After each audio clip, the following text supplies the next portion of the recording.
Nation, we back. We got a goodie tonight.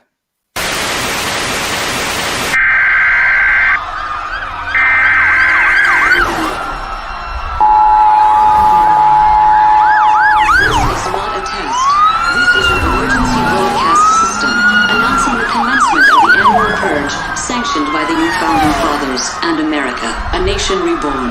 May God be with you all.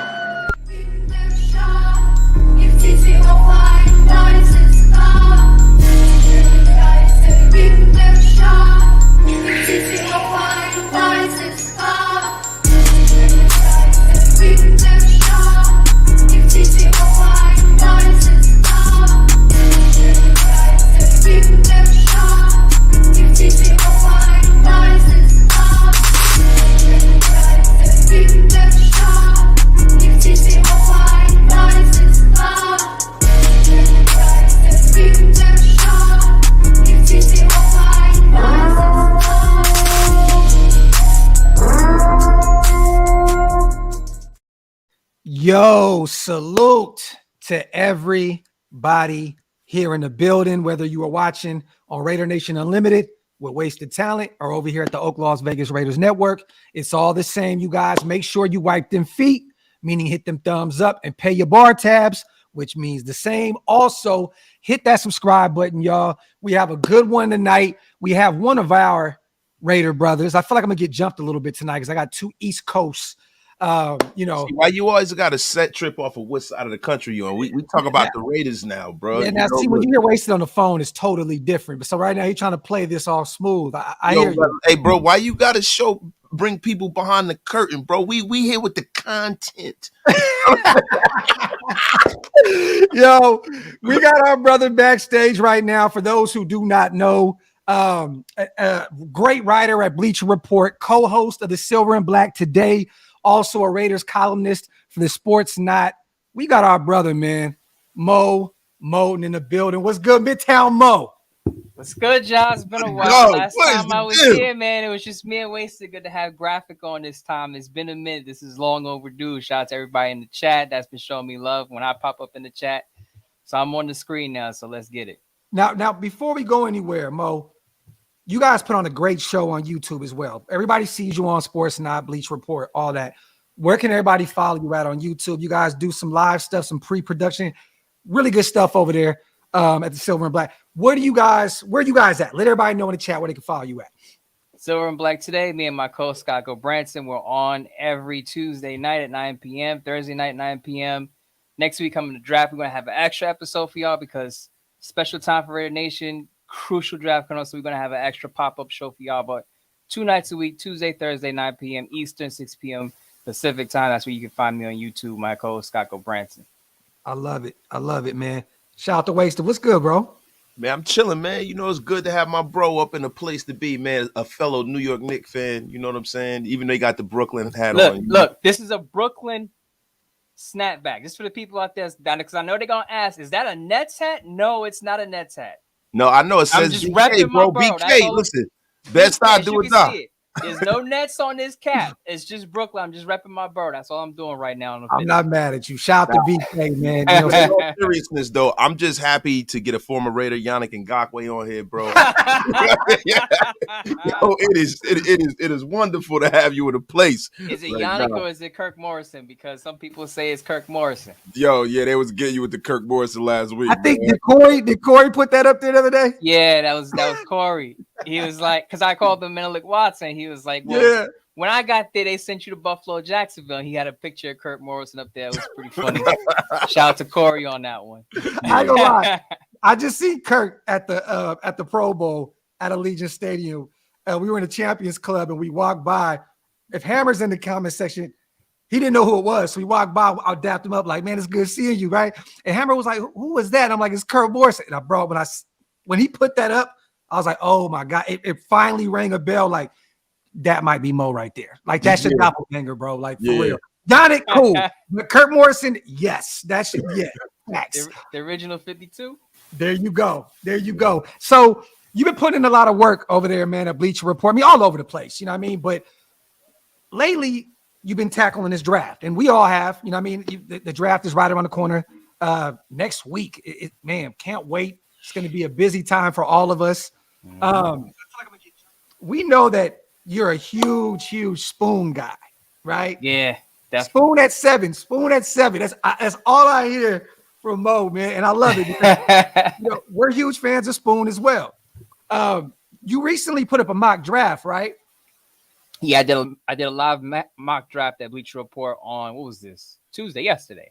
Okay. So Spoon came off the board as I expect, because the odds are right now that Spoon's going to go 6 to the Detroit Lions, who, as many people know, was they traded Jeff Okudah to the Falcons, so they have a big need at cornerback, even though they signed Cam Sutton. So yeah, I could see Spoon going to the Lions, so I had to pivot.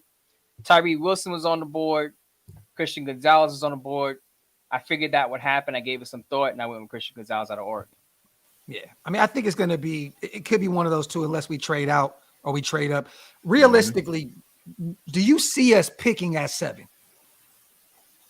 Yes, because I would say if you ask most fans, they'll tell you trade back. But as we all know, it takes 2 to tango. You can't trade back with yourself. You got to have somebody who's going to want to move up. And to me, that only happens if Anthony Richardson or Will Levis are there at 7. Then I could see teams calling the Raiders saying they want to trade up for one of those two guys. Now, a lot of fans will say the Raiders should go on and take Anthony Richardson. And I wouldn't be mad at that. And I'll get into that during the show. Yeah. But if it's just Will Levis on the board, and the Raiders are thinking about taking a quarterback and the team wants to move up, move back and let that team take Will Levis. Let the team take that, I wouldn't call him a dumpster fire, but I just don't see it in Will Levis. I think he has a low ceiling. Maybe he could be a starter, but I don't think his ceiling is as high as a guy like Anthony Richardson. So realistically, if we traded back with, say, Tennessee's at 11, right? Yep. Say we go back from that 11 to 14 range. Realistically, what do we get? Do we pick up an extra second? Do we pick up an extra third? I mean, what are we looking at in terms of moving back that far? About three to 4 spots, or maybe even 5 spots if we go a little further behind, past 11. Look, if I'm Dave Ziegler and I pick up the phone, there's a team on the other line saying they want to get a quarterback. I'm like, well, you're gonna have to give up some substantial draft capital, because we all know it's a quarterback-driven league. The quarterback drives these teams, so you're gonna have to pay up if you want that spot.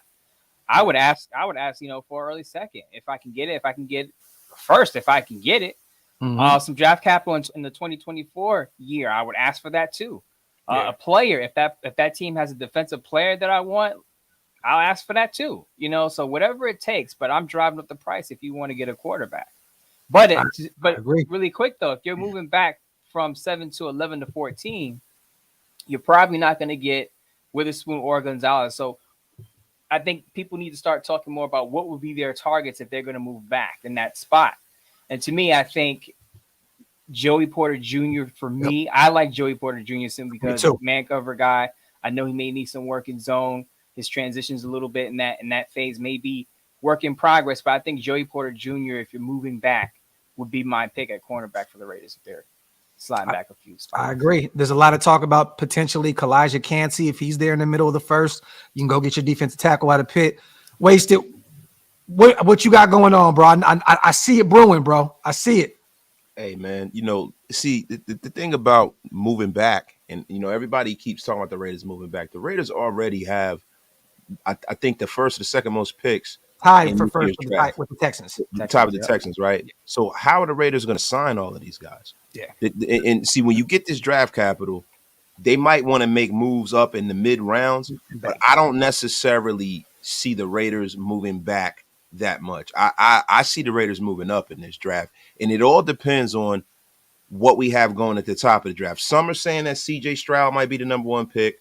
Some are saying it's Bryce Young. I feel like if it's C.J. Stroud, I'm hearing the Texans want nothing to do with C.J. Stroud. I think the Raiders might move up to number 2 and take their quarterback of the future this year. I really believe that, because I know for a fact David Ziegler is very, very high on C.J. Stroud. And, if you look at him prospect to prospect, he's very comparable to some of the top quarterbacks that have been taken in the last 5 years. I don't see any reason why you wouldn't. If you trade back, though, right, you can still package up those fifths and stuff and move around the board. What I mean? Like, we still don't have to keep all those picks. Right, and that's what I was going to say, that 7 of the Raiders' picks are after the 4th round. These are 5th to 7th round picks. So they're going to probably package a lot of those picks to move up in the 4th to 5th round for guys they want. on day 3. So I've already said this on multiple shows that I think the Raiders are ultimately going to come away with 9 or 10 rookies. They're not going to make 12 selections. Yeah, it's going to come. They're going to will it down to about 9 or 10 rookies and have those guys compete for spots. And I think 7 or 8 of those guys can make the final roster. I want to ask both of y'all, because we talk about this draft so much. And what is one player, if you had to bet the odds, just one player, it doesn't have to be a first rounder, it could be a third, one of those thirds, a player that's going to end up a Raider in your eyes? Like, you're just looking at, you're like, he's going to be a Raider. Who would it be? Start with Mo. Who would be the guy that you're like, he's going to be a Raider? Keanu Benton out of Wisconsin. Scouts did the same thing. I think he in the second round, especially if the Raiders move down a little bit, if he's still on the board, I think he could be the guy to be your 3 technique and take over for. I know they re-signed Jerry Tillery, but I think Ben could come in and be a rotational type player and give you some impact in the middle, especially if you don't get a guy like Cansey out of Pitt, who I really like. By the way. Yeah. Definitely. Wasted, who you got, bro? Because we really haven't talked about that. A player that in your head, in your mind, that you can say, because we know how this goes, right? Every year we all do these drafts, and it's like we'll get lucky to hit on 1, maybe 2, if possible. You remember who I hit on last year? Oh my God, here we go. You remember why? Listen, the thickest of all frames. Oh my God.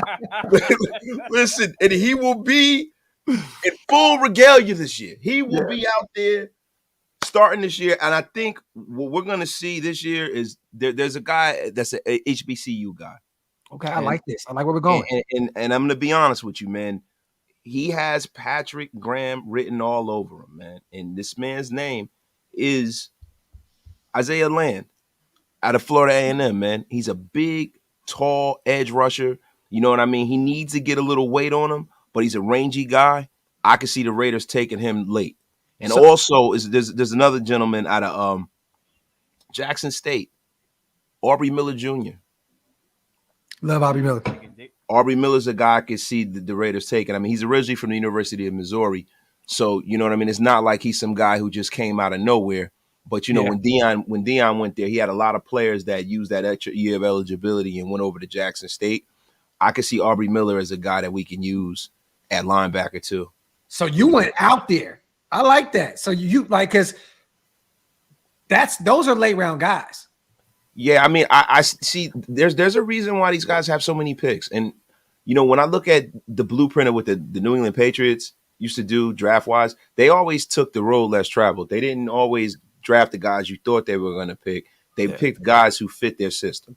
I think with these guys, the system kind of reigns supreme over the actual athlete. Definitely. So, you know, those two guys I see that fit very well with what we do. I have a guy in mind that I think will be available. I'm praying in the 4th round. A guy that is going to sit out all year long because of the injury. Andrew Voorhees, guard out of USC. If he's there, I think Carmen Brasillo was like, please go get me him. Because I feel he has that all-pro kind of talent. You know what I mean? Like, I think he will translate to the next level. I know he's going to sit out all next year. We do have some question marks at the guard position. I think it would be very, very smart to go get a guy, even if you have to sit him this year, Andrew Voorhees. That's my guy in the middle rounds. I think 3rd, potentially 4th if he falls to the 4th. I don't care if he's not playing next season. I would go get Andrew Voorhees. I'm very high on him. I think so. I think he'd be a dog. Now, I definitely do. Mo, we beat this over the head over here with both of us. Josh Jacobs, man. What is going on? And put your GM cap on, brother. What's going to happen with Josh Jacobs, man? Hey, Grant, I never take off my GM cap, by the way. There you go. Oh, man, shit. Yeah, I mean, I hear a lot of talk about what's going on with Josh Jacobs, and I kind of went into this last night. Someone Raider Nation had a tweet about it, about they should just trade Josh Jacobs, even though they like Josh Jacobs as a person and a player. And I said the running back market right now is in the toilet bowl. Saquon Barkley's in the same situation as Josh Jacobs, hasn't signed his franchise tender, doesn't plan on appearing for voluntary workouts, wants obviously a multi-year deal. Austin Eckler has led the league in touchdowns the last 2 years with 38 scores, and the Chargers won't even talk to him about an extension. Yeah. They've allowed him to seek a trade. Imagine that. You have a running back who scored nearly 40 touchdowns in 2 years, and you won't even speak to him about a new contract. There are rumors about Joe Mixon. There are rumors about Derrick Henry being cut or traded. There are rumors about Dalvin Cook being cut or traded. And these are top running backs we're talking about, not rotational guys. Yeah. And the top running back in Frazee and Miles Sanders had his best year. Got a 4-year, $25.4 million deal. So my point is running backs aren't getting paid. And even though Josh Jacobs just won a rushing title, he's in that same category. I don't think he's going to get a multi-year deal for now, unless there's some movement. Maybe the Raiders trade a player or two. But he may have to play out the year on the franchise tag. I wouldn't worry about him being a distraction or holding out, because during Super Bowl week, he said this. He said, I'd be fine with the franchise. I'm paraphrasing his words, but he said, I'll be fine with the franchise tag if the Raiders have a team around. Build around Now, I think this is a Buda Baker's type situation where if he looks around at training camp, if he goes to training camp and he looks around at this roster and he doesn't believe the Raiders can compete, then I think he's going to be like, y'all going to have to pay me more money because I'm one of your top guys and we don't have much over here. Yeah. So it all depends on what he thinks of this Raider roster and what he's worth to this Raider roster. And he thinks, okay, we have a squad, we have a competitive squad.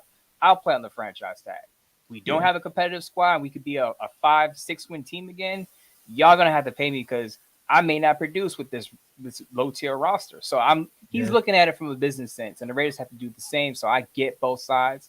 Yeah. But with the way the running back market is right now, it's gonna be hard for him to get that multi-year deal. Yeah, no, it definitely is. And some of these moves that we made this offseason, we were kind of bargain shopping. You know what I mean? Yeah. And I think that speaks volumes about what this regime is trying to do moving forward. They're not trying to overpay. They're not, they're trying to go out and draft well. I mean, I know they're trying to build to the draft. I mean, last year, we had 5, potentially 6 picks last year. Like, we didn't really get a chance to really build. We didn't have a pick until the 3rd round. I mean, I feel for Josh because he's definitely earned that contract. He's definitely earned it. And don't get me wrong, 10.5, what is it? $10.5 million for that 10. franchise. 10.1. That's nothing to sneeze at. That's a great number for a running back in today's NFL because, these guys are not. Miles Sanders wasted has pointed to this numerous times. That guy, what is it? $6.5 million annually? Yep. In Carolina, somewhere around that range. Yeah, 6.3, right? 6.3, right? Somewhere around that. Yeah. So, and he was technically, statistically, a top 5 a running back last year. I mean, he killed it for me in fantasy. So he just had his best year. Yeah, and he's in his prime. Yeah, $6.3 million. That's crazy. Look, I think there's a concerted effort from GMs and teams around the league to kind of cut the knees out at the running back market. They've watched how the quarterback market's gotten so robust, and I think for them to kind of like subvert that, they don't want to pay running backs now, and I think that something needs to be done because it's criminal. Because these are the guys who are getting beat on. These are the guys who are putting their body on the line more so than a lot of people and everybody puts their body on the line in the National Football League. The running backs, man, they're blocking, they're getting tackled, they're running into people, and these guys got to get paid. They have a very, very short shelf life. I think it's sad what they're doing to running backs in the National Football League. Yeah, I don't know what they do in the next collective bargaining agreement, but it needs to be addressed. Yeah. But there was something real quick that graphic said that I wanted to touch on, and it's look how the Raiders have been moving this offseason. They're not pushing out big deals for guys. Now people are going to bring up, what about Jimmy Garoppolo? Relative to the quarterback market, he has a moderate contract. Moderate, yeah. Right? So the Raiders aren't paying big money deals. And this goes to my point about why I immediately wasn't high on bringing in Devin White. Whether you like Devin White as a player or not, I was like, there's no chance the Raiders going to pay him a new deal that he wants. And it came out that he wanted 18 to 20 million, and a bunch of those people who wanted him backed off of it because they understood 18 to 20 million for an off-ball linebacker. Now he gets the sacks, but he had, I think, 1 year with 9. Yeah. Unless he's going to play the Micah Parsons role where he's one of your primary edge rushers year to year, you're not paying an off-ball linebacker $18 to $20 million. No. Same thing with Buda Baker. I like Buda Baker. He's a multi-time All-Pro player. I get it. But he's going to want a new deal. Now, he said he may not want to be the highest paid safety if he goes somewhere else. Now, if he stays with the Cardinals and they're not competitive, wants to be the highest paid safety because he's clearly unhappy with the Cardinals because they're headed down the toilet bowl too. Kyler Murray's got a torn ACL. They got a new regime coming in. He's looking at it thinking like, okay, this team is not going to be competitive. Y'all going to have to pay me. And that's why I say his situation is very comparable to Josh Jacobs. Yeah. Josh Jacobs arrives in the summertime and he thinks the Raiders are not competing. He's going to say, y'all going to have to pay me. And it's the same thing with Buda Baker. But with Buda Baker, again, even if he goes to another team like the Raiders, who are not playoff contenders right now, he's going to want a new contract. And the Raiders just haven't been willing to pay top tier guys right now this offseason. They're focusing solely on the draft. And when you already have max contracts with, you got Max, you got Devontae, you got these guys getting paid top tier money. You don't want to throw a top safety money, especially when you got Merritt on a rookie deal. You ain't got Marcus says, what do we pay him? Is it $5 million a year? Somewhere around that range, $5 million a year, like 5.8 or something like that. I got to look somewhere around there. But see, this is the problem with all of this. Like the Raiders have gone out here. Now I understand what they have to do. They have to rebuild and kind of exercise the demons of John Gruden and Mike Mayock's past. They don't have a whole lot of draftable commodities in the locker room. But at the same time, you do have a Devontae Adams on the roster. You do have a Max Crosby on the roster. I mean, you have guys on this right now. You currently have Josh Jacobs on this roster. And you have guys that you need to buy into what you have going on. If you lead the league in a perspective category, what does that say to the rest of the guys in the locker room? It doesn't matter what I do. They're never going to pay me. So why would I want to be here? There's a way that they can structure Josh Jacobs' deal to keep him around and leave the Raiders a trapdoor, at least pay him the first 2 years of the deal and have an exit out of it in the third year, because that you can get away with that in this running back market. But I think it's very important for the Raiders to address the Josh Jacobs thing, because this is a man that had the C put on him, not by the coaches, but by his teammates. He is gravely respected in that locker room, man. Mm-hmm. And the optics of letting a guy like that go is horrible. Like we always talk about money and the cap and all of these things that are like that aren't living, breathing entities. But these players are people. Yeah. And we got to realize that. And what you can do is you can cut the heart out of a team before the season even starts by making moves like this. Yeah, I'll tell you this. When we were at the Pro Bowl, and I said this numerous times on the show, when I went and spoke to Josh, he said straight up to me and Hammer, this is my team. I want to be in Vegas. This is my city, but it has to make sense. But when he said that, it rang in my head. It has to make sense from both sides, though. You know what I mean? Like, definitely want Josh here. He wants to be here. But at the end of the day, man, this is a new regime. This is a new energy. It's a new movement. And we're still figuring out how these guys move. It's been really quiet this offseason, right? If Gruden was still here, Mo, you probably have triple the article that you have. You know what I'm saying? Like, I know we've been sitting around doing a show once every 3 days, and we're usually live 2 or 3 times a day. You know what I mean? So we're so used to these guys just be so much stuff going on in the nation. But I like how they're moving. I love the Duke Shelley pickup. I know a lot of people had no idea who he was when we grabbed him. Yeah, and I get it, and to be honest, there's not going to be too many guys that do these kind of shows and say, I love the Duke Shelley pickup.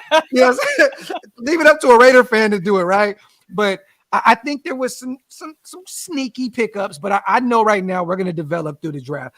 Now, there was something that interesting that came out today. Ian Rappaport tweeted it out, and I've seen other platforms actually talk about this the past few months, with Brock Purdy being the guy with the Niners now, but then, him getting injured and that kind of throwing a wrench, in their plans. I did a show this morning. I know Mo did an article on it as well. Phenomenal article on Bleacher Report. If you guys have not checked it out, go to Bleacher Report, check out Mo's recent article on Trey Lance and his potential landing spots. What do you think about him following his mentor, Jimmy G, to Las Vegas and us just saying, forget going to get a quarterback in this draft. Let's just trade a mid-round pick for him. And let's go get a guy that still has 2 years left on his contract with the 5th-year option. So you potentially have 3 years. I know he's only played in like 8 games, but look, I'm not saying he's up to the speed of the game because he hasn't really been on the field too much, but he's been there. You know what I mean? And Jimmy's been a guy that's actually had his arm around him his entire career, the first 2 seasons. What do you really think about Trey Lance potentially being a Raider? I don't know if Jimmy G would love that, because if you're going to see the thing with Jimmy G, he goes to Las Vegas. He feels like, okay, I'm going to be the starter here. Now, Can you imagine the Raiders bringing in his former backup, I guess you could say, from San Francisco, and now having Trey Lance breathing down his neck again? I don't know if Jimmy G would love that. Now, to the cameras at the podium, he's going to say, Trey Lance is a good kid. I worked with him. It's cool. But in his head, he's obviously he's human. He's thinking this guy could eventually replace me. Just as he could have replaced me in San Francisco, but the injuries and what have you happen. I would, again, if the Raiders made that move, I would get it because I wrote in the piece. I only think Trey Lance is going to fetch maybe a third or a fourth round pick, a third rounder at best. Yes. Not only has he only played 8 pro games, he's played 9 games since his last year at North Dakota State. Yeah. 9 games in 3 years. Yeah. He's still extremely raw. So you're not gonna have to give up a lot for him. The thing with him is that you need him on the field to grow, though, because he's had a lot of time to watch the game. He hasn't had a lot of time to play the game. And I think that's the only way he's going to get better if he sees the actual field. And he's not going to do that unless Jimmy G gets hurt. Yeah. And not for nothing. Trey Lance's contract, man, is not anything to sneeze at. I mean, it's a 4-year, $34 million contract, right? Yeah. So Wrong guy. you're paying this guy to hold the clipboard, and this is a guy who's already had injury. He's already green. He's already a guy that you were going to have to pretty much remake your whole offense to make him effective. And I think that the 49ers gravely overreached for Trey Lance. Yep. So why would we make the same mistake? I don't see it happening. It's not a smart move, and I'd be really upset if we did that. I'd rather they take Anthony Richardson. I think Anthony Richardson has more God-given ability than Trey Lance, and I think there's a higher ceiling there. So if you're gonna jump out the window and get a young quarterback, you might as well go get your guy. Don't go get some guy that the 49ers drafted that's already damaged goods. Yeah. Or if the rumors were true about Mac Jones, you just go ahead and get him for that same if you get him for a mid-round pick. Look, all I'm saying is that's a Josh McDaniels guy. That's all I'm saying. I'm with you, Graphic. Raider fans who have followed me, I know people in chat are going to hate me for this, but I was in favor of the Raiders trade for Mac Jones. Look, I understand. Not the most likable player. Yeah. Had some dirty moves on the field. I sound like a Raider to me. But he had a pretty good year as a rookie under Josh McDaniels. And if you're looking for a guy who can effectively play in Josh McDaniels' system right away, Mac Jones is your guy. He's still on a rookie deal, as Graphic said, as Trey Lance, same draft class. So same deal. Same. He's on a rookie deal. Come for the cheap. Already played well in Josh McDaniels' system. Yeah. But they went ahead and got Jimmy Garoppolo. Injury prone. Mac Jones, I know is going to show up. Mark my words. The Patriots have Bill O'Brien as their offensive coordinator this year. You're going to see a better version of Mac Jones because last year he had Matt Patricia. He had a former defensive coordinator calling his plays. Tell me what quarterback is going to flourish when you have a former D coordinator calling the plays for you, and your head coach is a defensive-minded head coach, defensive-minded special teams, head coach. But he didn't have offensive guys around him last year, so of course he was going to flop. I agree. The thing about this, excuse me, real quick to push back. Look, Mac Jones is never going to be the kind of guy that's going to lead you into Arrowhead and beat Patrick Mahomes. Like, let's just be for real here, man. I mean, the guy is a system guy. He's a guy who might win you 8 to 10 games a year. But you if you're going to go that route, that means that you've committed and you're in the Mac Jones business for the foreseeable future. And that's the problem I have with going and getting retreads that are younger quarterbacks. How many quarterbacks can go into Arrowhead and beat Patrick Mahomes? I was going to say that. Listen, whoever he is, we need to go find him. Because look, we need to go find him, or we definitely need to go and build a great defense. We need to go find him. It ain't Mac Jones with his childbearing hips. I don't want to see that guy in Las Vegas. Like, if you're gonna go out there and you're gonna get a young guy, go get a guy like Anthony Richardson, or go get a CJ Stroud that has the possibility to go beat him. I don't want you to go out there and go get a guy who should be selling used cars. Look, get this guy out of here, man. He's a bum. He touched the nerve and wasted. Look at that. I love it. Got the veins popping out of his cheekbones over there. Yeah, man, he's a bum. Mac Jones. He's in the childbearing hips. Look, all I'm saying is I would have preferred Mac Jones over Jimmy Garoppolo, because at least I know Mac Jones is going to be on the field and he's going to play a full season. Jimmy G may only play 8 to 9 games. Yeah. And he's not beating Patrick Mahomes head to head either. At least I know Mac Jones is an ascending talent. He's going to be available. That's all I'm saying. Hey, John, and I get it, but I don't want to have both of those guys on the roster. There's one or the other. When they made that decision, I'm out of the Mac Jones business. Yeah. Hey, real quick, shout out to John. Bro, I don't want to do any predictions yet, because this is the thing. We've seen who we're playing, right? But it depends on how you play them, from road, home, road. Like, I'm not going to do any predictions until I see our actual schedule, because I'm looking at the teams, but it really depends. Are you playing some teams in the cold? Are you playing Buffalo, at the beginning of the year, or are you playing them in the middle of December where it's just a snowstorm? I'm going to wait off. I'm going to hold off until the actual schedule drops. I think you guys can agree with that, right? I don't want to give any prediction until we know where we are and where we play at. We also got a whole draft class coming in. Like I said, the Raiders have a huge draft class coming in. As I said at the top of the show, 7, 8 guys going to compete for a roster spot on the 50-man final roster. And I think they're going to try to get at least, not try to, but they're going to try to hit all their picks. But I think the Raiders can get 3 to 4 guys who can start, be rotational players. So that's going to impact their roster as well. So I think it's crazy to kind of do predictions now when the information is still incomplete. The roster is still incomplete. Hey, Mo, let me ask you this. So we're Raider fans. So we always, anytime someone ends up being a free agent or someone's requesting a trade, we're always like, go get him, go get him, right? Yeah. Is there a player, and wasted, because I don't think we've asked this question to each other either, brother. We do so much stuff. Is there one free agent that you've seen go to a team that you felt would fit what we're doing right now contractually and on the field that you were like, why did we not go get that guy in free agency? Someone else that went to another team that we were like, damn, I wish he would, because there was a lot of guys that got overpaid. And I was like, I'm cool. But the linebacker market was very, very shocking this season. It was like, wow, these guys are not getting paid big money.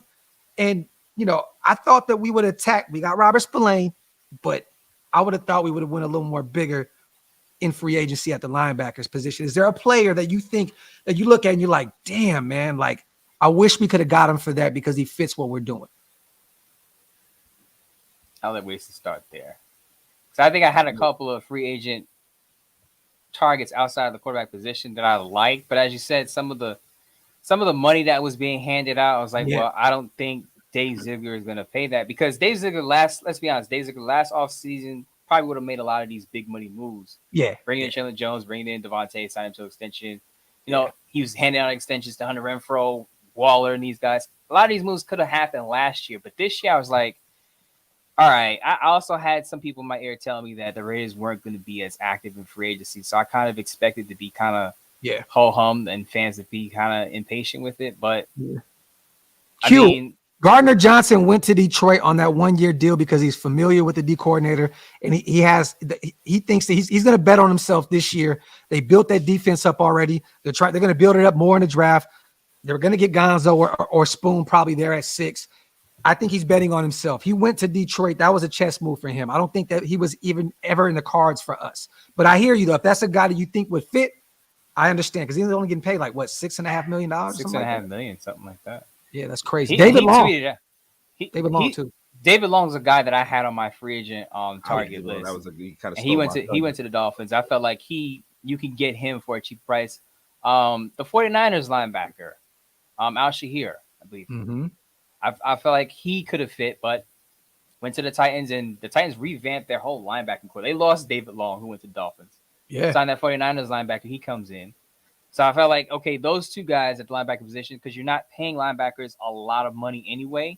Yeah. I felt like you could have saved some money and addressed the linebacker position better than they did, because, as you said, they got Robert Spillane, but the guy can't cover. Let's be honest. Let's be real. No, at all. So, he's still a liability in the middle of that defense. I feel like they should have got a more well-rounded linebacker before going into the draft, because there are no linebackers in this draft class that I would use a first-round pick on, I'll be honest with you. I have one. Second round is when you start. I have one right now, Mo. This is the guy. Julian Love.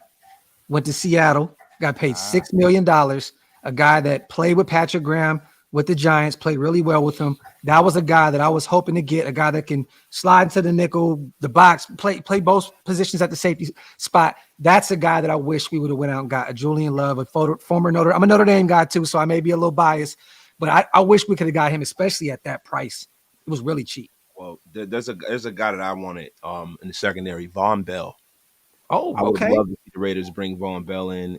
C.J. Gardner-Johnson, he was a big name, big ticket guy. I didn't, he went for a lot less than I thought he would have went for. And also on an offensive line, man, Caleb McGarry. Ooh. I would have loved to see the Raiders bring him in and kind of, put Jermaine Illuminor back to being our swing tackle, because I like Jermaine Illuminor, but I think that we can improve. I know you love Jermaine Illuminor, Hey, and he's about to be on the show too. Wasted. Keep that same energy, bro. No. I love Jermaine Illuminor too. I'm just saying that I would like to. Let's not do that. We don't love him. We like him a lot, but we don't. We not. No. I'm talking about as a swing tackle.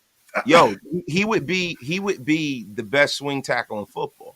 You know what I'm saying? So I like Jermaine Illuminor a lot, man. But I think that, at this point where this team is moving, you will want to have a guy. Like, I think McGarry's like 28 years old. You know what I mean? I would want to have a young guy. I'm not saying Jermaine Illuminor is old, but I just think Caleb McGarry's the kind of guy, man, where he can kind of mature into being an all-pro kind of guy. Illuminor is only like 26, right? He's a little older because he spent some years as a backup with the Patriots and the Ravens. I thought he was like 26. I feel like he's maybe a year or two older than that. He might be, but look, either way, right? 28. Yeah, he's 28. So he has some years as a backup. Yeah, mm-hmm. Yeah, but he just turned 28 in December. Yeah. Okay. So to me, I would like to have a person that's on a team that we know we can plug and play just in case somebody goes down. Because I don't see that guy right now. You know what I mean? So we got a lot of guards, but we don't have a lot of really good backup tackles on this roster right now. Now we got to see what they do in the draft. But I would have liked to see them go out and got a guy that's a starter at right tackle. You don't have any high hopes for Mumford or last year. I was gonna say they might be high on Mumford. Brandon Parker, the GOAT, came back. I'm done with the Brandon Parkers. I'm not here to diss Brandon Parker, Parker relatives, or Brandon Parker. If you listen, I'm not here to diss you. You're probably better at that position than I am. Yeah. But listen, I'm just so done with the hanging on to Brandon Parker because I remember he got dogged walking that preseason game against the Jaguars. Trayvon Walker had his way with him, and I was just like, man, for a rookie, I understand Trayvon was first overall pick in the draft, but for him to come out of the box and just dominate your guy who's been in the league for a few years, it just kind of told you where Brandon Parker is as a player at right tackle. And he ain't it. He ain't it. Definitely not. I think he has some type of footage or something on one of our coaches or something, bro. There's something there. He has some type of file saved where he's like, you have to bring me back on these 1-year deals every year. Man, I think when you see Brandon Parker, man, you see he's an impressive specimen, and I really, really think that's what it is. I think everybody sees him and they're like, I can make this guy into a player. They see how big he is. They see the feet. Everybody talks about that he's better suited to be a left tackle. And when they put him at left tackle, he got destroyed. So I don't see it. They know better than we do. They get paid for this, to evaluate talent, man. But I would have liked to see the Raiders going out and made a different move besides that. Yeah. TJ Edwards, Chris, was one of my guys too. He went to Chicago early. I think that was their first pick or their first guy they got in free agency. Yeah. I like TJ Edwards, but they paid him a lot of money. A lot, yeah. Yeah, definitely. And he played behind that stout defensive line in Philly. We'll see how he performs in Chicago. What about this, you guys? The shocker pick at 7, Mo, that they were like, wow, like I can't believe. We've heard the rumblings with quarterbacks, the Spoons, the Gonzos. If Carter falls, you wouldn't be shocked about that, right? Then there's the Skronskis, or whatever you say his name, out of Northwest.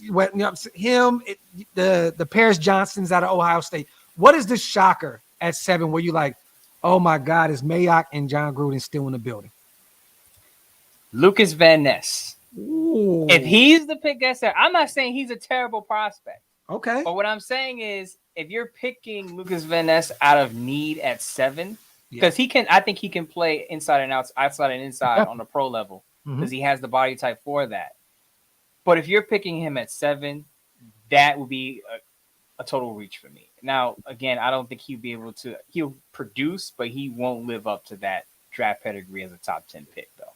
Yeah. He'd be vanilla Cleveland Farrell. That's what he would be, man. And it's like it will be a catastrophe if they took him at 7. Yeah. Because I'm seeing mocks for him slip into the top 10, and before you know it, people will be mocking him to the Raiders. Yeah. I can definitely see that. I think, a guy that I like a lot, but at 7 would be a reach, would be Kalijah. I think if you grab him at 7, damn, you could have moved back and still got him. You know what I mean? I think that's a guy that I would have loved to have. I know a lot of people, he's undersized and blah, the Duke and ball. But at 7, I feel like that's just there's not enough value there to go get Kalijah Cansey at 7. Now, if you can move back to, like I said, the middle of the first and grab him, cool. Pick up an extra second or third, I'm all good with it. But that would scare me if we went and got him at 7. It would too for me. I actually like Mozzie Smith as a prospect better than Kalijah Campbell. Okay, you've been high on him this whole process. Mozzie Smith to me is a guy that people are going to regret that they didn't take. People are going to regret not taking that kid. I'm telling you right now, and all of the things about him supposedly being a bad kid, that is all hogwash. It's hogwash. So what happens with Thick Frame, bro? Hey man, why you got to get rid of good defensive tackles? You can't. You cannot have too many of those guys, man. Especially with Patrick Graham's scheme, man. You know, so I mean, the question would be, what will happen to Bilal Nichols? He was a disappointment. I know he had some okay moments, but for what they paid him, he's getting over $7 million guaranteed. Yeah, 2-year, $11 million deal. That was a disappointment because I was actually excited to see him coming over from the Chicago Bears. Me too. I'm sure Champ Kelly has some say so in that. Yeah. But I thought like he should have been more of an impactful player. We just didn't get much from him this past year. Why are we still holding on? I mean, I know we're kind of thin at the DT position, but I believe we could save roughly $3 million, somewhere around that range, if we move on from Bilal Nichols, right? 3.5. And then Brandon Bolden, bro. Like, we brought back Amir. We drafted 2 running backs and then got a UDFA with a guy, Sincere McCormick, that I think is going to be a dog at the next level. What are we doing with Brandon Bolden and Bilal Nichols? Those are 2 guys that you can put together damn near your whole draft class financially. Like, what are we doing, Mo, at this point with them? Do you think Bilal's going to be on this roster? Do you think Brandon Bolden's going to be here again? I think he was supposed to be a 1-year guy on a 2-year deal that was supposed to just help these guys implement the system and move on. Why is he still here right now?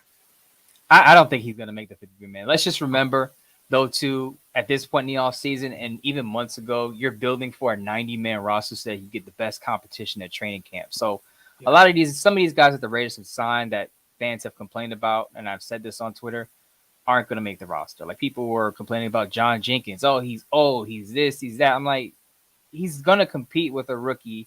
Yeah. Best man wins the position for a rotational spot. And if John Jenkins doesn't win this position, he's probably going to be, on the scrap heap again. So I wouldn't freak out about too many of these guys because, again, 53 guys make the roster, but you're building for a 90-man right now. Yeah. I mean, this will make the 9th team that John Jenkins has played for. He's not a guy that I'm sitting up here saying, man, we're going to be dependent on John Jenkins. John Jenkins will probably be in the first round of cuts. Yeah, he's a former Patrick Graham guy. I believe he was under Patrick Graham in Miami for like a year. Yeah, he's going to be out of the door with Patrick Graham this year. I thought Patrick Graham had a hand in. No, because he's what is Jenkins is what 35? He's mid-30s, 34, 35 years old. Yeah. Well, look, he's not John Jenkins, family members and relatives. If you're watching the show, my apologies. He's not making the roster. All right, now look, hey, there's another guy. I'm not going to say because he definitely has a cousin that's watching the show right now. That's my dog. Shout out to him. No, but he's an honest Raider fan and he knows how this goes, so it's no big deal. Shout out to John Jenkins. See you later, Keyline Cole. Okay, not Keelan Cole, but Keyline Cole. See you later, brother. It's time for you to go. Turn in your Raider number 84 and keep it moving. Because let me tell you, I think that the Raiders, with all of these picks, us having an offensive head coach, are going to draft a wide receiver. I really do. And I think they're going to draft him probably in the 4th or 3rd round. Go get Tank Dell. That's my guy. Man. Here's the thing. And the Raiders, I believe the Raiders brought in Zay Flowers for a visit, if I'm not mistaken. Yes, we did. And early too. Point though, yeah, and to waste his point, I wouldn't be surprised if they drafted a wide receiver. But which brings me to the discussion about Hunter Renfrow. Is Hunter Renfrow? Do you guys think Hunter Renfrow is going to be on this roster, or is he going to get traded before week 1? Because I'm starting to have doubts. I know there was something in his contract where if he was on the roster by the 3rd day, it becomes fully guaranteed. But they can still trade him because it's not like he has a big contract. If a team really wants Hunter Renfrow, I think they'll be willing to pay for him. The Raiders could save, I believe, a little over $11 million if they can find a trade partner and move him. So if the Raiders draft the wide receiver early, especially in the 3rd round, Yeah. I would be looking at Hunter Renfrow like, I don't know if he's going to be sticking around past August. Hey, I'll say this. I think Jacoby Myers is going to be the guy in the slot. I think that we are going to move on from Hunter Renfrow if we find a partner, a trade partner. It's scary. And Wasted has said this before. The size, the injuries are starting to pile up, the concussions, 11 fumbles, I believe, thus far in his career. Like at this point, Josh is not playing those type of games. You know what I mean? We went out and got a bunch of guys. I'm not saying Cam Sims is going to make the roster, but we went out and got a bunch of guys.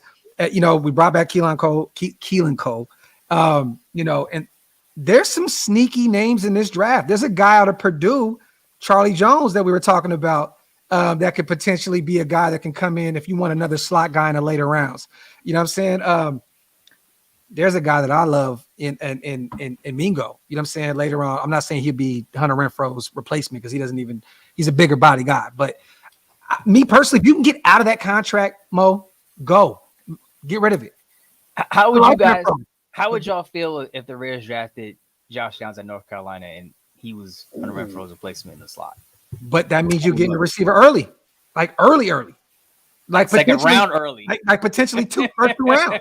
Right. Yeah, but see, the difference is the talent level. Like, see, Hunter Renfrow with this offense, I don't think he quite fits. And I think when people see Hunter Renfrow, they make the comparison to like, say, for instance, Julian Edelman and all these guys. I think guys like Julian Edelman and Wes Welker, these guys were a lot faster than Hunter Renfrow, and these guys were precision guys. Hunter Renfrow plays a lot of schoolyard, off-schedule football, and that doesn't fit in this offense. It just doesn't. They want you to run that offense the way they want it run. I think a lot of the stuff that Derek Carr and Hunter Renfrow had was just a lot of backlot football. It had a connection, similar to what Mahomes has with Travis Kelce. Agreed. I don't think that fits with what they do here. And I think they're going to move on from Hunter Renfrow draft day. And mind you, he's a guy that DC played with a lot during the offseason, going to parks, getting their rapport together. So I definitely agree with you on that, Wasted. Like, I do believe it was more about that relationship. I don't think he can replicate that year, when Ruggs went down and we made our push to the playoffs. And I don't think that's going to ever happen again, especially with Devontae on this team. Like, you don't need Hunter to get 1,000 yards. And what do you have, 110 receptions that season or something crazy to that point?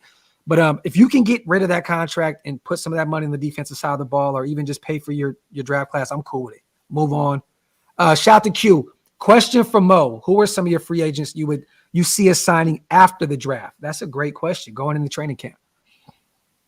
Why not bring back my twin, Yannick Ngakoue? Now, the Bears not going to pay for him, but I think at safety, I think the important position, it's not high on the premium poll, but John Johnson III, who I feel like the Raiders should have gone after before he signed with the Browns. He has that versatility. Now, I'm not a big fan of Marcus Epps back there. I think they need an upgrade, especially if they're not going to go with a safety early in the draft. If they don't attack that position, John Johnson, if he's still available, I'd add him. I like that. I think Deron Harmon comes back. I think after the draft, we bring the veteran back, the closer. I'm not saying that's a great move, but he knows the system. He outplayed. He's older, but he still played fairly well for us last year. I think Deron Harmon's going to be back, and he's inexpensive. And keep an eye. I know, but keep an eye on Marcus Peters, a guy that I spoke to that said he wants to be a Raider. He's told me, I want to be a Raider, man. But it just depends on what kind of money you're willing to take. And I don't know if Graham is high on him. This is the year where Graham has to get it right. With all these draft picks, I thought that he was going to be the scapegoat this season for what happened. I thought that they were going to be like, we got to somebody has to be a fall guy, right? And I thank God they didn't, because I want to see Graham come back another year with more guys at his disposal that he went out and got. Because I think Carmen Bursillo performed greatly as an offensive line coach. I think he did a phenomenal job. But Patrick Graham, that defense was still at best questionable last year. But I think that'll be a name that you can bring in that can help these young guys, because the more and more we're looking at, Scout said earlier, you guys, and I want to ask you, Wace, I'm going to start with you, bro. Scout said that Tyler Hall could potentially be the starting slot corner and Nate House can go back to the outside. And he said that he struggled last year mightily because of the hand injury. It's kind of difficult playing on the outside when you got a damn you know, Oh, you know what I mean? man. So yeah. So do you think that could happen? Because Tyler Hall looked good out there last year. No, I can definitely see that. I can definitely see that. See, the thing about this year is they get out and they have a chance to really remake this defense in Patrick Graham's image. Last year, you heard him saying things like we need players that play smarter, play faster. Yeah. If they don't have their guys this year and it doesn't work this year, this is like a Paulie G thing. It'll never work. Yeah. It'll never work because you got some off Agreed. defensive coordinators who go into places and they could take the land of misfit toys and put them together and still craft together a coherent defense. We were ranked 29th in the National Football League. Yeah. There's only there's only 3 other teams that were worse than us. So if Patrick Graham doesn't at least get us into the teams, there will be blood. People will get their sacrifice. Somebody will be fired, and it will be him. You know, so I can see Tyler Hall playing this slot. His skill set is suited for the slot. The only thing with Nate Hobbs is this, man. Nate Hobbs is a guy that in college had slot corner written all over him. A lot of people look at Nate Hobbs and they see the physical attributes and they say he can play outside, he can stay with people, but Nate Hobbs is better when he's coming downfield. I don't see Nate Hobbs having the hips to get around and be the kind of corner that we need on the outside, and I hope that he remains in the slot, to be quite honest with you, man. Hot take with Nate Hobbs. This is a very big year with him moving forward. The previous regime went out and got him. I think if he does not perform this year, I think these guys are going to move on. I do. I know he has. Does he have what does he have? One more year left on his deal after this year? Yeah, because he's 4-year rookie deal, being that he's outside of the first round. So yeah. So this is a big year for him to build that credibility back up. And I'm afraid because watching him at Illinois, he did scare me on the outside because he gave up big plays. He made big plays, but he gave up big plays. And when you see him in the slot, he just looks more comfortable there. And I love watching him in the slot coming down and playing the run. The dude is phenomenal, bro. Like he's probably a top 3 tackler on our team. It's him, Max, and I mean Perriman's gone now, so I don't know who else we can even put on that list. But you know, I'm having high hopes for Hobbs. I hope that he balls this year because this is a huge year for him and his development moving forward. I don't want to see him be a guy where it's like we had so much high hopes. He ends up being like a Moen for us, right? Where we're like, we got him in a second. We're thinking this guy's going to be next because he keeps showing flashes of greatness, and then he just ends up being a journeyman. See, the thing is that you got to put him back to where he was successful. If it ain't broke, don't fix it. You don't have a lot of guys who are playing winning and successful football on that side of the ball. Why try to be alchemist and take him and mix him and match him? Put him with the guys most successful and leave him there, right? Because look, man, we got some problems here. Like, you know, when we're talking about bringing back Deron Harmon, man, this reeks. We have huge problems if that's what's going to happen. Because let me tell you something. There's a guy who we had years ago. He played well. He was an older guy. We're like, man, what a savvy move by the Raiders bringing in Reggie Nelson. Remember the Reggie Nelson years? And you remember what the Reggie Nelson years looked like? Pro Bowl in 2016. Pro Bowl in 2016. Now, how did that look in 2017? It looked terrible, but he was Pro Bowl in 2016. And that's exactly what's going to happen with Deron Harmon. They better go out there and get somebody back there. Now, with Epps, I see them using Epps the same way that Graham used Jabril Peppers in New York. I don't see Marcus Epps being a guy that's going to be a strong safety in perpetuity. I think he's going to be moved around. He's going to be almost like a third safety. You know what I mean? They're roving defensive back. You know, we don't have a lot of great tacklers. I mean, he's a guy who's a sure tackler. I would love to see him used in that fashion, but they need to go get a safety. I mean, like one of their first 4 picks need to be a safety. And this is my problem with the safety position because the same conversation we're having about Nate Hobbs, we can have the same conversation using the same words about Trayvon Merritt. Yeah. He had a promising rookie year, took a step back, and we thought, okay, if he holds on to a few more passes his way, his interception rate will go up, and he'll have a pretty good second year. Turns out, struggled in tackling, struggled to cover. I have question marks about how Merritt fits in Patrick Graham's system because if he doesn't show out early, I believe they could move on from him, and this is why I think the Raiders should go early at the safety position, and after the draft, sign a veteran safety like John Johnson III. I love it. Look, we wanted him before he went to Cleveland. There were rumors that we were trying to get him in that free agency. Cleveland paid him a lot of bread.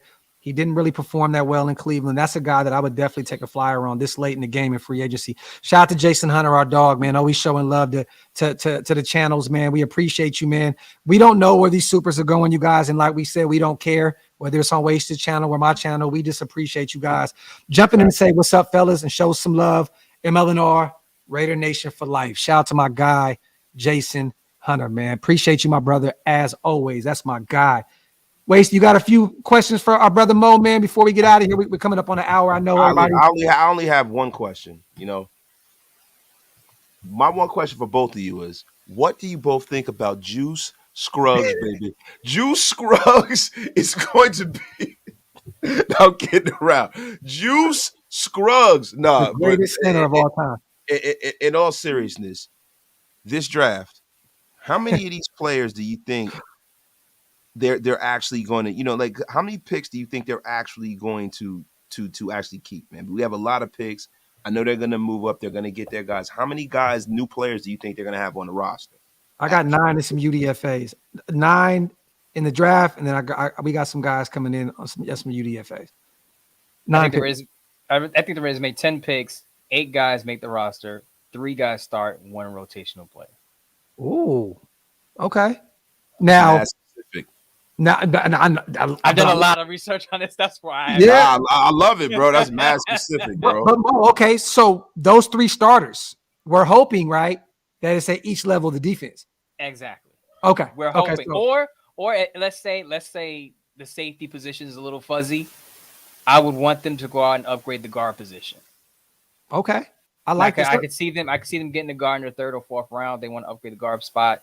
Yeah. You know, make a little life easier for Josh Jacobs a bit. If you're not going to pay him, at least make life easier for him and build that guard spot, build the interior. Because what's going to happen with Andre James? What's going to happen with Dylan Parham? Where's Dylan Parham going to line up? Left side, right side, at guard? You know, who knows? Yeah. No, I like. What do you think about Muti though? You know, us bringing him in. You think he's going to be a starting guard? I think he can compete, but I'm not in the business of handing guys starting jobs. I want guys at training camp to compete. I want you to earn your position. Even if you have the inside track, you're going to have to earn it. If it's a rookie, if it's a UDFA, if it's a vet, you got to compete against somebody or 2 other guys to get that spot because we need the best of the best on the field. I love that. Real quick, let me read this super. Mo, you got a time for a couple questions from the chat? No, we got time. We can roll it. Okay, time. Definitely. Shout to Rube. What are your top 5 needs? You guys might have been them ranked differently. And what round would y'all attack those positions in the draft? Mo, you want to take it? Because me personally, it's just all on the defensive side of the ball. You know what I mean? Yeah. So, in no specific order. I think, and I've said this on other shows, that no matter what happens, I know fans are going to say BPA for the draft, but there are 2 positions I think the Raiders must address where they need playmakers right away: cornerback and linebacker. Yes. To me, the Raiders have no surefire stars at the linebacker position. They have to address that position early. Cornerback, I think it's very important, simply because, as we talked about, Nate Hobbs, what are they going to do with him? I know they signed a bunch of guys in free agency, but they don't have that lead guy. They don't have that number 1 guy on the outside, and they need to have that. Now, I've talked about a lot the safety position. I'm not a big fan of Marcus Epps. What's going to happen with Trayvon Merrick in his 2nd year under Patrick Graham? We don't know. Address the safety position. I'm a big fan of Jamie Robinson out of Florida State. He's been compared to Tyrann Mathieu. I don't think he could beat Tyrann Mathieu. That's a 3-time All-Pro player. But he's a type of guy, as Wasted said, you can move all around the defense, as he said with Marcus Epps. Jamie Robinson can line up in the slot. He can line up at both safety spots. You don't want him on the outside because he's not athletic, but he's very instinctive. And I want to warn fans to not fall in love too much with these testing numbers, because anytime you hear people break down a drafting prospect, it's, oh, he ran this at the 40, his cone drill. He did this at the broad jump, long jump. What these testing numbers don't show is the instinct of a player. Some of these guys just have a natural feel for the position and the game, and that's something that you cannot test. Yeah, no, I agree. And you know, this ain't really a deep safety class, but there are some guys, you know, the Jair Browns out of Penn State, the me and Wasted love, the Sidney Browns of the world. I do like Jamie Robinson, though. I think he could be a dog. And the other 2 positions, because he said 5, edge, defensive tackle, of course, they need to add, to me, 2 defensive linemen. I mean, they have shown no interest in playing Malcolm Kuntz. He barely played this past season. He just disappeared. They need a 3rd edge rusher. behind Max Crosby and Chandler Jones is getting along in the tooth. I believe this is his age 33 years. So, yes, you need an edge rusher, defensive tackle. And as I alluded to before, I would get a guard simply because if you're not going to pay Josh Jacobs, at least make life easier for him. What do you think about Tully, man, if he falls to the third round? Because we talked about him a lot, but like he's like a guy that I feel is going to be like an edge rusher at the next level. I know he can kind of kick in and outside, but do you think he has the frame to be – where is he going to be at the next level at USC, Tully? Tui Palatu. I think Tully. We call him Tully. So yeah. I butcher his name. I butcher it too. But every time I said it right the first time I said his name, and I can't get it right. Tui Palatu. But I liked him initially, and I felt like he was going to play inside outside because he was listed at 290 when he was at USC. But when he got to the combine, it turns out he's about 266. So I think what that says is he's going to primarily be on the outside. I would still draft him because I think in sub packages he can still kick inside. But he's one of my favorite prospects on day 2, and I would be ecstatic if the Raiders got him. I'm not comparing to Leonard Williams, who also came out of USC Big Cat, but I think he could be just as productive as a pass rusher. I like that. Wasted, you got to answer for that last question. What do I think that with top 5? I'm sorry, go ahead. Top 5 needs. Top 5 needs. Well, my top 5 needs are defensive tackle, linebacker, corner, safety, quarterback. Okay. I 2 linebackers, like 2 of them. Go get 2 of them.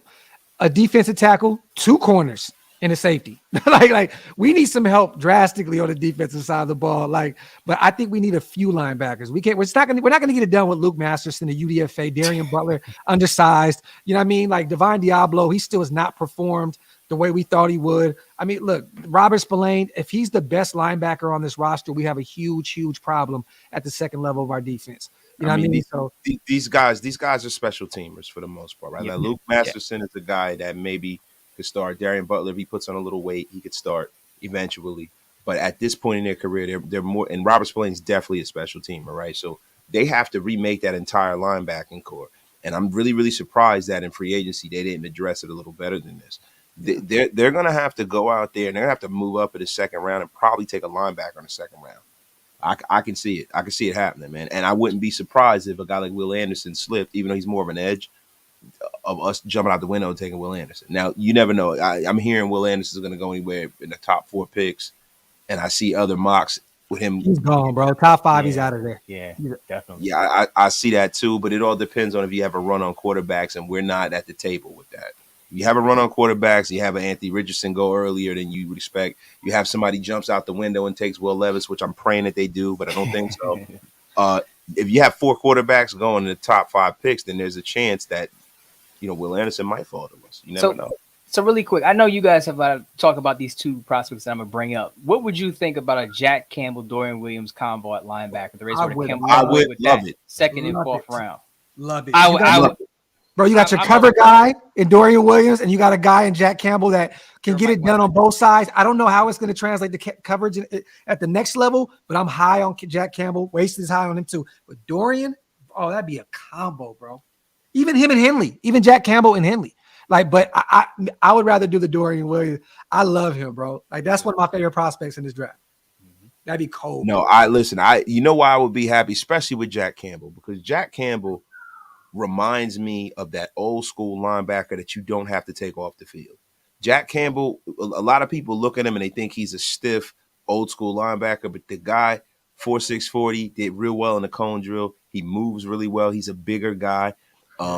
He's a hell of an athlete, and he just has a nose for playing. He was born to be a linebacker, man. I'm a real big Jack Campbell fan, man. I really am. I would love if we got Jack Campbell. I would love that combination, bro. That'd be cold. That's what I'm hoping for. Yeah, I'm praying, man. We're praying to the Raider gods that what Mo just put out there happens. But at that point, you're taking Campbell, right, in probably the second, or if he drops to the third, that'd be crazy. But I take him in the third. And then Dorian is probably going to be there because he played at Tulane. I know a lot of people look at him as a smaller school prospect and blah, blah, blah. Fourth, fifth pick. I would love that. Shout out to Dennis. This is funny because I don't think our playoff hopes, brother, rely too heavily on James at center. You know what I mean? Like, don't get me wrong. Our brother Wasted always drops the hammer on this situation that he always gets bullied by these big time DTs. You know what I mean? And I agree, but I don't think that our playoff lives are at stake if we keep James as center. Well, hell, if we got to play Chris Jones 2 times a year, they do. Because Chris Jones walks into this man's house, kicks the door in, eats food, crumbles little Snicker bar papers up, throws on the wall, pisses on the toilet seat, and walks out every time. He gets dominated by nose tackles. Yeah. Dominated. And it's like, listen, I like Andre James. Andre James isn't as small as people think. He's actually bigger than Rodney Hudson is. The thing about Andre James is that he better be hitting the weight room this offseason, or he better get on the HGH plan. We need to go fly over to Europe and HGH out of his gills. Hey, wait, it's time to get stronger. What if I told you right now Andre James is on a boat in the middle of the water somewhere just chilling? He probably is. Oh, no. He actually is. He just got married, right? So he's on a boat just chilling. Hey, listen, he deserves it, having his feet wrung out. You know what I'm saying? With his sandals and stuff. But after that, get your ass in the weight room, Andre. Shout out to Robert. He said, Mo, I feel Spoon should be the pick at 7. Thoughts on Campbell and Forbes? Forbes is my favorite. This is my guy in this draft. And is there a sleeper safety in this draft?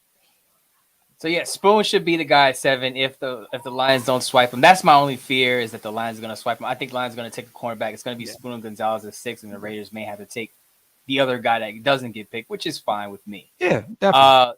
He asked about Forbes, and it's funny because I had a conversation with a friend about Forbes, and I like Forbes, and I think the Raiders, need a ball hawk because they've struggled with forcing turnovers the past several years. Ever. Yeah. So since like 2016, when they were at the top of the league with the Chiefs in forced turnovers, they've been struggling in that department. Emmanuel Forbes can immediately fix that. Yeah. He's kind of like the Marcus Peters in that sense. Mm-hmm. But if the Raiders are going to draft Emmanuel Forbes, they're going to have to lock him in a room with a lot of food, send him to a buffet. I would want to see Forbes at about 180.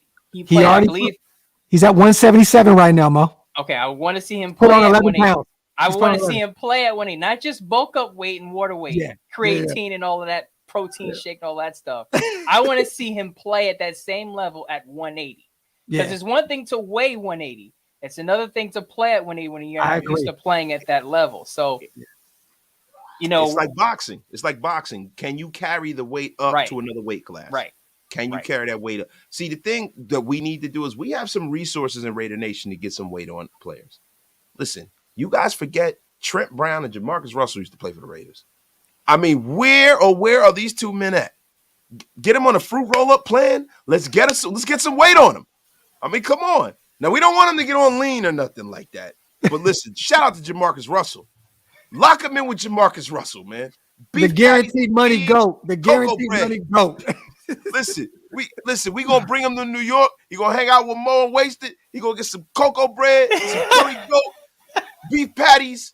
Beef patties, yes. That's right. Beef patties. All that New York shit. Yes. Some bacon, egg, and cheese every morning. Every morning. 2 of those. There we go. Shout out to Rube, man. If we trade out the top 10, do you think we'd have enough capital to trade up for 2 first-round picks? 1 mid and 1 late. I would assume that we would. If we can get an extra second, you can package up those 2 seconds and move up back into the first. I definitely think so, Rube. I mean, me personally. Do you guys have any difference of opinion of that?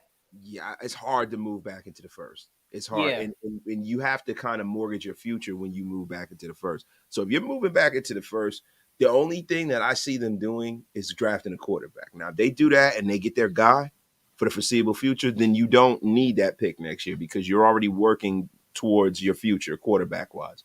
Yeah. But if they're moving back into the first to get a positional player, I don't want to see it. Shout out to Darth. He says, fellas, did you guys see the Dane Brugler's mock draft? Had us passing on Carter and getting Simpson in the second. I'm not against getting Trenton Simpson in the second. That Purdue QB in the mid-round. So Aiden O'Connell, shout out to him. He'll be on the show here probably in the next week or so. We're trying to get him on before the draft with Stu. If that's the guy that these guys choose, hey, if that's who they think they can develop and turn to the next guy, cool. But I mean, how you feel, Mo? One thing I'll say about O'Connell is that he played in a pro style offense. So that's something I think Josh McDaniels would like, a guy you can plug and play right away. And that's why I also like Clayton Tune, because I think he's another guy. If Jimmy G is hurt for 2 to 3 weeks, these are guys that you can plug in and they won't wreck the Ferrari. They'll keep the offense going on schedule. What I will say about Carter, I'm surprised we haven't had the Jalen Carter conversation because I haven't had that conversation with you guys. But Raider Nation is pretty split. Yeah, it's been pretty split. Some people like, no, you can't take him. Some people like, you gotta take him because he feels the need. I've heard a little bit of what Wasted said about comparing him to Warren Sapp could be a Hall of Famer. You don't want to pass on that type of talent. But I think the Jalen Carter discussion is I don't want to say it's 50-50, but it's close with fans saying, no, we got to, pass on him because of the question marks off the field. Some people saying you can't pass on that type of talent. That is my favorite player in this draft. If we get Jalen Carter, I would be ecstatic. And if we got him staying at 7, I'm good with that. Early on, if we would have moved up to get him, I'd have been good with that. That's my guy. That's my favorite player in this draft. I think he's going to be a dog. I get people want to question his off-field stuff and question, if he wants to play football. There was questions about if he's motivated enough to play at the next level and blah, blah, blah. I think if he gets in the right system, gets around the right people, I think Max and Chandler Jones are 2 great guys to put their arms around him.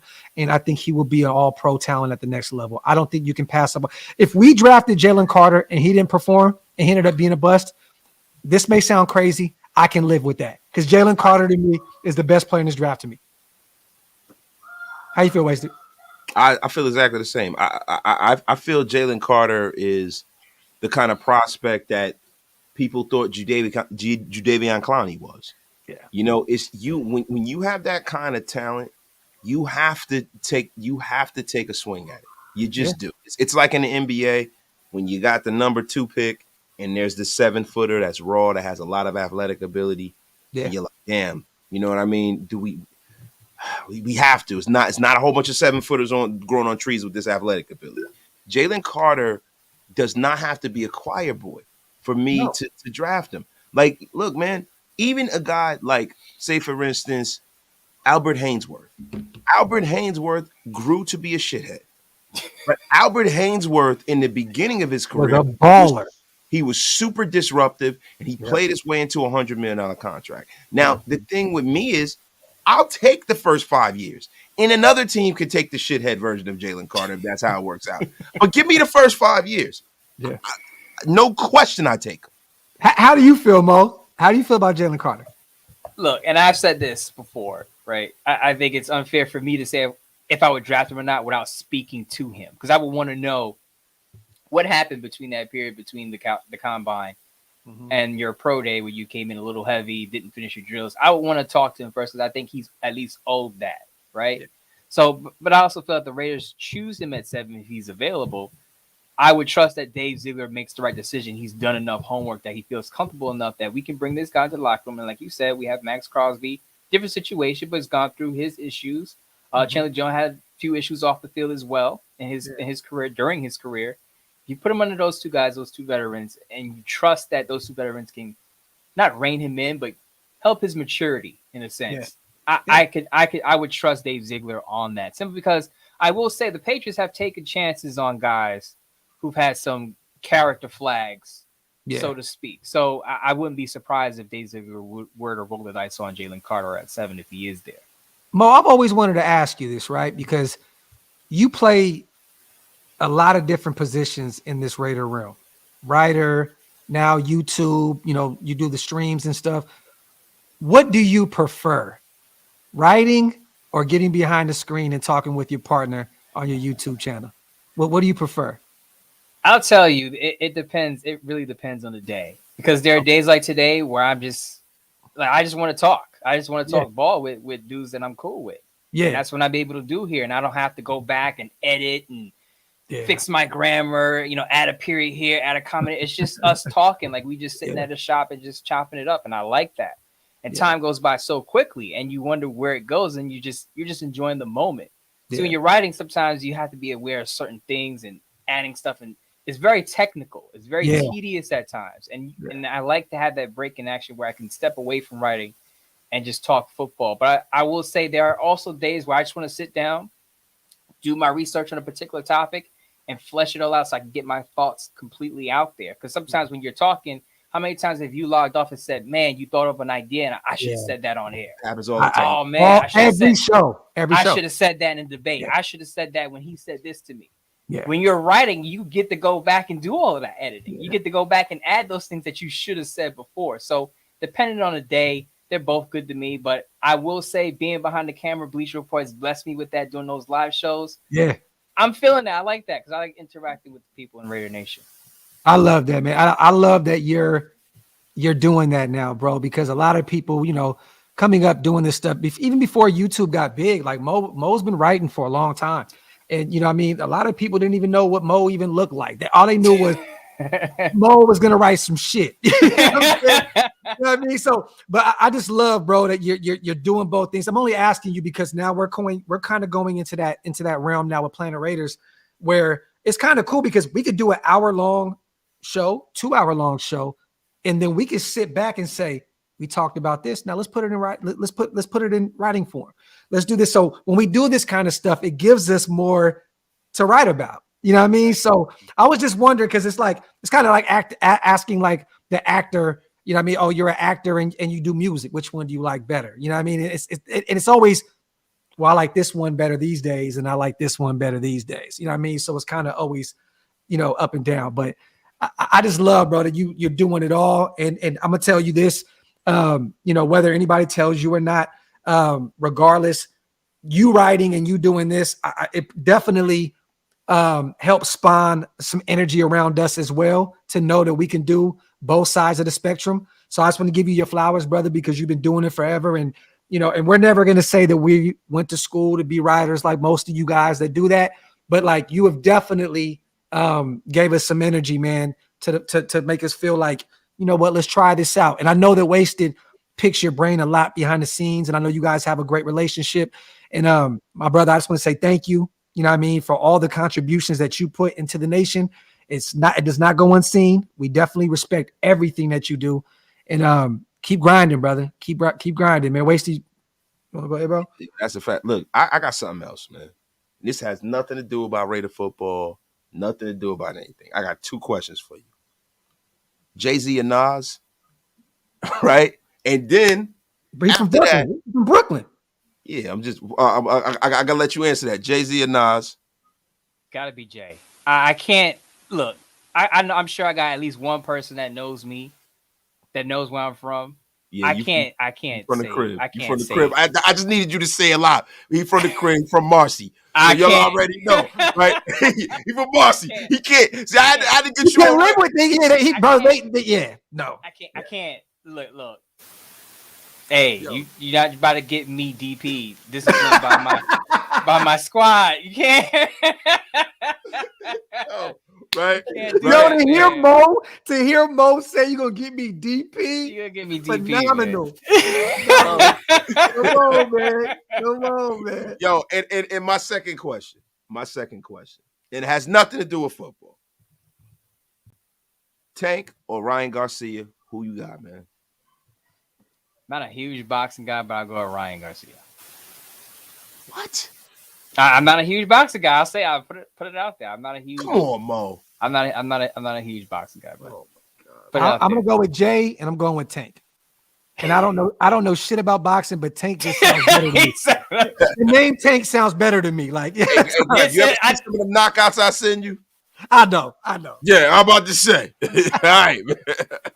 Yo, anything you want to talk about, Wasted, before we get up out of here? I don't want to keep man, we all good. Mo, I appreciate you coming on as usual, bro. Man, it's been a most splendiferous occasion, and we needed this before the draft, man. You know, everybody out there, make sure y'all go check out Mo's mock too, which is dope. You know what I mean? And I'm just ready. I'm juiced up for the draft, man.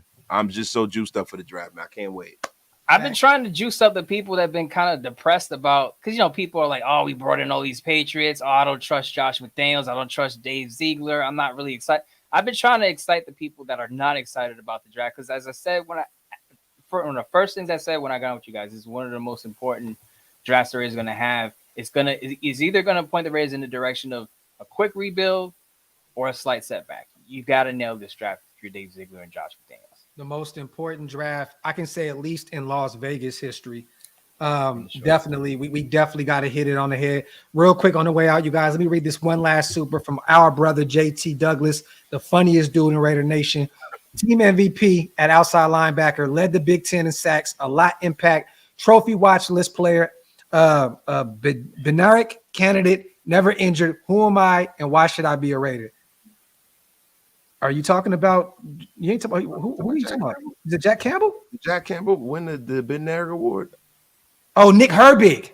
Nick Herbig out of Wisconsin. Okay, okay, that's another guy that we have took in the later rounds in our mock drafts as well. JT, he said outside linebacker. So okay.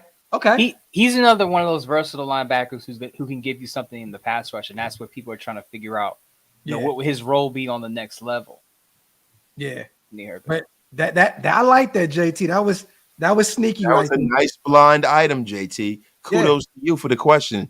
Shout out to our brother JT. Real quick, Mo, on the way out, man. Let everybody know where they can follow you at, brother, and where we can check out all your work.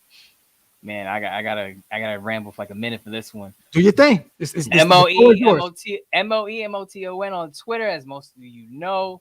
Bleacher Report. I cover the entire NFL. I'm probably going to be back on Sports Not. A lot of people have been asking me why, I haven't been seeing your Sports Not articles. That's coming back pretty soon. It's just been super busy with Bleacher Report, doing live shows, doing the writing. Silver and Black today with Scott Branson. As I said at the top of the show, Tuesdays and Thursdays, 9 p.m. Eastern Time, 6 p.m. Pacific Time. There you go. I love it, man. Everybody in the comment section, make sure you guys go follow our brother at all those platforms. Check in on his writing, check in on all the streams that they do on their YouTube channel. We appreciate you, Mo. I know we all been trying to put this together for some time. Everybody's schedules is crazy, and you know what I mean. But we always appreciate having our brother Mo Moton on. You know what I mean. I know we've had you on. We've talked maybe 2 or 3 times, 4 times maybe already at this point. But it's just a blessing to finally catch up again right before the draft. And I know you're going to be doing a show, and I want the nation to know as well. We will be live from Las Vegas, you guys, at Barcode, covering all 3 days of the draft. Me, Wasted, Hammer, a few guys.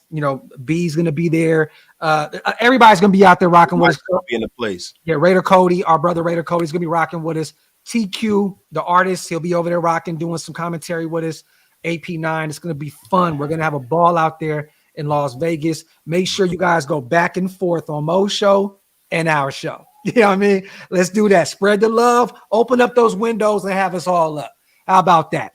All you gotta do is pop up the Bleacher Report app. It'll be there at 8 p.m. through the Raiders pick, taking you through that. So, and there you go. With that being said, man, we appreciate you so much, bro. Once again, and shout out to the chat on the way out.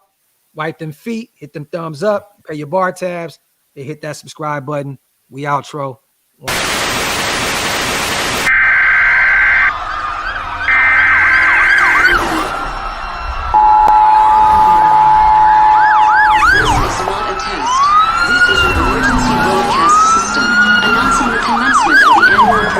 Sanctioned by the new founding fathers and America, a nation reborn.